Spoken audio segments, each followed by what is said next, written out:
नमस्कार मित्रांनो, तुमचं स्वागत आहे आपल्या YouTube चॅनलवरती। तुम्ही बघत असाल की मनोज जरांगे पाटलांनी जी मराठा समाजासाठी जी लढाई चालू ठेवली होती आणि ती लढाई कुठेतरी शिखरावर पोहोचली होती आणि त्याला 100% यश मिळणार होतं, पण ते यश मिळता मिळता कुठेतरी थोड्यामध्ये रुकलं। त्याचं कारण म्हणजेच लोकसभेची निवडणूक आणि लोकसभेच्या निवडणुकीसाठी लागलेली आचारसंहिता।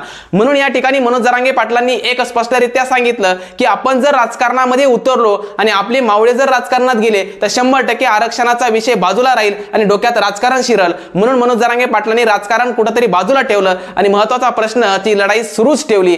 आणि आज नियोजन बैठकीमध्ये मनोज जरांगे पाटलांनी स्पष्टरित्या सांगितलं की येत्या काळामध्ये 900 एकर मध्ये आपली विराट सभा होणार आहे आणि विराट सभेमध्ये कोट्यावधी लोकांची संख्या त्या ठिकाणी येणार आहे। मग विराट सभा कुठे होणार आहे आणि विराट सभेची तारीख काय असणार आहे ती सुद्धा आज नियोजन बैठकीत सांगून दिली। ती म्हणजेच कोणती आहे? बीड जिल्ह्यामध्ये नारायणगड या ठिकाणी 900 एकरची विराट सभा होणार आहे आणि त्याची तारीख सुद्धा ठरली। ती तारीख आहे जून महिन्यातील 8 तारीख। आणि जून महिन्यातील 8 तारीखच का निवडली? तुम्ही म्हणताल मे महिन्यामध्ये का निवडली नाही? तर मे महिन्यामध्ये कडाक्याचा उन्हाळा असेल, त्याच्यामध्ये कुठेतरी लोकांचं नुकसान होईल, कुठेतरी लोकांची जास्त प्रमाणात परेशानी होईल, म्हणून त्यांनी जून महिन्यातील 8 तारीख निश्चित केली। मग 8 तारीख निश्चित केली। काही लोक म्हणत होते की मनोज जरांगे पाटील जी लढाई केली होती त्या लढाईमध्ये कुठेतरी मनोज जरांगे पाटलांनी यश मिळवलं तर मनोज जरांगे पाटलांनी ही लढाई थांबवायला पाहिजे। पण दुसऱ्या बाजूने बघितलं, मनोज जरांगे पाटलांनी जी मागणी केली होती त्या मागणीला धरून कुठल्याही प्रकारचा निर्णय झाला नाही। पण दुसऱ्या बाजूने 10% आरक्षण राज्य सरकारने दिलं होतं, त्या ठिकाणी काही व्यक्तींनी त्यांचं स्वागत केलं होतं, पण 10% आरक्षणाची अंमलबजावणी खरीच झाली का हा सगळ्यांना पडलेला प्रश्न। कारण आजच्या न्यूजपेपरमध्ये बघितलं असेल, MPSC आयोगाने एक सांगितलं की जोपर्यंत मराठा समाजाच्या आरक्षणाची अंमलबजावणी होत नाही तोपर्यंत आम्ही परीक्षेच्या तारखा डिक्लेअर करणार नाहीत। मग अशा प्रकारचा निर्णय का घ्यावा लागला? मग खरंच मराठा समाजातील आरक्षणाची अंमलबजावणी का हा सगळ्यांना प्रश्न। आणि दुसऱ्या बाजूला 10% आरक्षण EWS कॅन्सल केलं, 10% आरक्षण मिळालं, EWS कॅन्सल केलं। मग 10% आरक्षणामध्ये पोलीस भरतीमध्ये सुद्धा बघितलं SABCचं प्रमाणपत्र मुलांना मिळत नव्हतं, त्याबद्दल सुद्धा राज्य सरकारने सांगितलं की SABC प्रमाणपत्र लगेच तात्काळ मिळत नसेल तर पावतीच्या आधारे अर्ज करू शकता। पण पावतीच्या आधारे जर अर्ज करायचा असेल त्याला NCL सुद्धा जोडावा लागेल आणि NCLचा क्रमांक येण्यासाठी सुद्धा वेळ लागतोय। मग जर तुम्ही अशी थोडक्यात अंमलबजावणी केली तर मुलांना 100% परेशानी होणारच, पण या परेशानीचा जिम्मेदार कोण आहे, याची जबाबदारी कोण उचलणार? कारण जर अशाच तारखा पुढे पुढे ढकलत राहिल्या तर प्रत्येक महिन्याला मुलांचा खर्च हा 8 ते 10 हजाराच्या घरात असतो आणि हे प्रत्येक मुलगा गोरगरीब घरातला असतो आणि शेतकऱ्यांचा मुलगा असतो। आणि जर अशा प्रकारचे त्यांना इतर भविष्यामध्ये पैशाची कमतरता भासेल त्यावेळेस जो आत्महत्याला मुकेल त्यावेळेस त्याची जबाबदारी कोण घेणार आहे? कारण या ठिकाणी प्रत्येक महिन्याला त्याचा खर्च भागवण्यासाठी प्रत्येक व्यक्तीच्या मायबापाकडे दर महिन्याला पैसे येत नाहीत आणि कुठेतरी शेतीमध्ये काम करून त्या मुलांना शिकवण्यासाठी पैसे पाठवतात, त्याची जिम्मेदारी कोण घेणार आहे? कारण अशा प्रकारच्या निवडणुकीच्या तारखा जाहीर होतात आणि निवडणुकीच्या तारखा जाहीर झाल्यानंतर त्याचा निकाल सुद्धा योग्य वेळेला लागतो, पण इथं मुलांच्या भविष्याचा वेळ कधीही तुम्हाला लागणार नाही का? भविष्याचा कधी विचार करणार नाहीत का? सगळ्यांनाच पडलेला प्रश्न आहे। मग मनोज जरांगे पाटलांचा लढा कुठेतरी चांगल्या प्रकारे योग्य मार्गाने चालू आहे। काही लोक त्यांना डिवचण्याचा प्रयत्न करत होते, पण मनोज जरांगे पाटलांनी आपला लढा पाठीमागे घेतला नाही, त्यांचा लढा चालूच आहे। आणि या लढ्याला कुठेतरी विरोध करणारे बघितला असेल त्यांचा विरोध कुठेतरी नमवला असेल। याचं कारण सांगतो की मनोज जरांगे पाटलांनी जर मागे घेतली असतं तर 100% प्रत्येक मुलाचं नुकसान झाल्यासारखं होतं। कारण या ठिकाणी कुठल्याही प्रकारचं त्यांना आरक्षणाचा लाभ सध्या घेता येत नाहीये। मग त्याचं कारण मनोज जरांगे पाटलांनी सांगितलं होतं की जोपर्यंत 100% टिकणारं मिळणारं जे काही ते निर्णय घेणार होते त्या निर्णयाला जर तुम्ही अंमलबजावणी करणार नसताल तर 100% त्या मुलांची दिशाभूल होणार आहे। आणि कुठेतरी आता मनोज जरांगे पाटलांच्या गोष्टीबद्दल कुठेतरी काही जणांना खरं वाटतंय, काही जे विरोध करत होते, कारण त्यांचा जो लढा होता कुठल्याही राजकारणासाठी नव्हता। आणि या ठिकाणी जर बघितलं असेल प्रत्येक राजकारणाच्या प्रचार आणि प्रसार करण्यासाठी खूप वेळ असतो, कारण त्यांच्या डोक्यात असतं राजकारण, त्यावेळेस त्या मुलांचा विचार करणारं कोणीच नसतं। डोक्यामध्ये सत्ता आणि राजकारणाच्या पलीकडे काहीच येत नाही आणि मुलांचा विचार करण्यासाठी मनोज जरांगे पाटलांनी आज नियोजन बैठक बोलावली। नियोजन बैठकीमध्ये 100% सांगितलं की येणाऱ्या जून महिन्याच्या 8 तारखेला 100% 900 एकरची विराट सभा होणार आहे आणि ती विराट सभा बीड जिल्ह्यातील नारायणगडावर होणार आहे।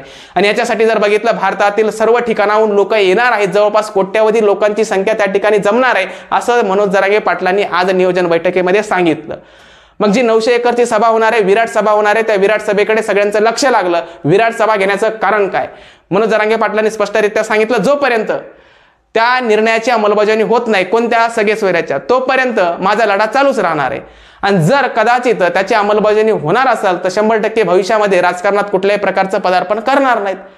मग त्यांना जे राजकारण करायचं असलं असतं तर आताच त्यांनी जे अपक्ष उमेदवार देणार होते 100% दिले असते।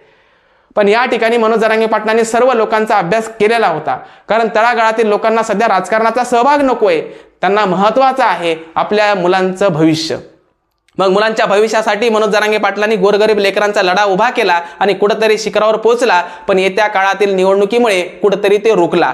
म्हणून मनोज जरांगे पाटलांचा लढा अजून चालूच आहे, कुठेतरी बंद पडलेला नाही आणि त्या लढ्याला कुठेतरी प्रमाणामध्ये उफाळी घ्यायची असेल तर आचारसंहिता संपल्यानंतर कदाचित जून महिन्यातील तारीख 8 तारीख ठरवली असेल। मग या 8 तारखेला सर्वजण एकत्र येणार आहेत। परत हा जे काही लोकांचा सहभाग होता हा लाखोच्या घरातला कोट्यावधी घरामध्ये जाऊन पुढच्या भविष्यामधील निवडणुकीला कुठेतरी लोकांना अडचण निर्माण होऊ शकते। म्हणून मनोज जरांगे पाटलांनी जे काही निर्णय घेतलाय कदाचित योग्यच वाटतोय, जेणेकरून 100% टिकणारं कायमस्वरूपी मुलांचं भविष्य घडवणारं जे काही निर्णय होता तो झाला नाही। म्हणून मनोज जरांगे पाटलांचा लढा चालूच आहे आणि या लढ्याला 100% यश भेटेल असं प्रत्येक व्यक्तीला वाटतंय आणि मनोज जरांगे पाटलामुळे कुठेतरी मुलांचं भविष्य उज्ज्वल होण्याचं चित्र दिसतंय। म्हणून मनोज जरांगे पाटलांच्या पाठीमागं बहुतांश लोकांचा पाठिंबा आहे। कारण या ठिकाणी बघितलं असेल आता जे काही मुलांना अडचण निर्माण होते, पोलीस भरतीमध्ये मुलांना सगळ्यात मोठी अडचण म्हणजे एससीबीसीचं प्रमाणपत्र मिळत नाही, मिळालं तरी एनसीएल साठी त्याला वेळ लागतोय आणि दुसऱ्या बाजूला एमपीएससीनं सुद्धा बघितलं असेल आपल्या तारखा पुढे ढकलल्या। त्याचं कारण सुद्धा स्पष्ट केलं की जोपर्यंत मराठा समाजाच्या आरक्षणाची योग्यरित्या अंमलबजावणी होत नाही तोपर्यंत त्याच्या तारखा निश्चित होणार नाहीत। मग निश्चित तारखा होणार नाही तर मुलांचं भविष्य असं टांगणीवर का सोडले?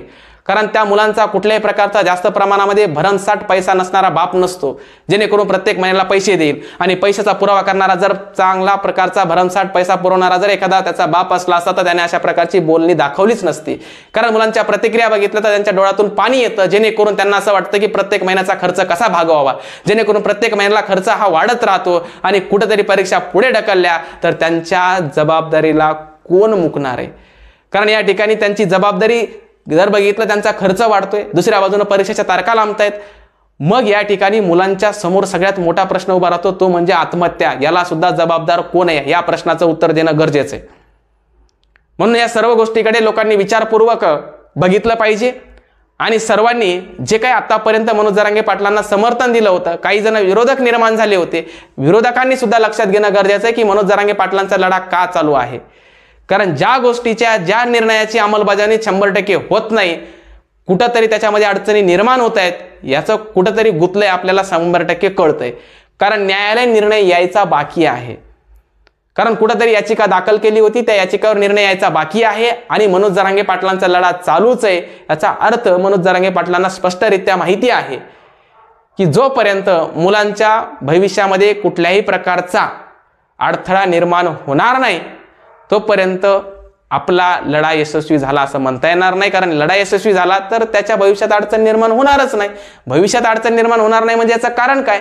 त्याला परीक्षेचा फॉर्म भरण्यासाठी कुठल्याही प्रकारची अडचण येऊ नये आणि त्याला त्या आरक्षणाचा फायदा व्हावा, हा मनोज जरांगे पाटलांचा अट्टहास आहे। आणि मनोज जरांगे पाटलांनी या गोष्टी सर्वांच्या अगोदर बोलून सुद्धा दाखवल्यात, म्हणून त्यांचा लढा चालू आहे। आणि या लढ्याला यश मिळवण्यासाठी 900 एकरची विराट सभा बोलवली आणि त्याची तारीख सुद्धा निश्चित केली, ती जून महिन्यातील 8 तारीख आणि ठिकाण सुद्धा निश्चित केलं बीड जिल्ह्यातील नारायणगड।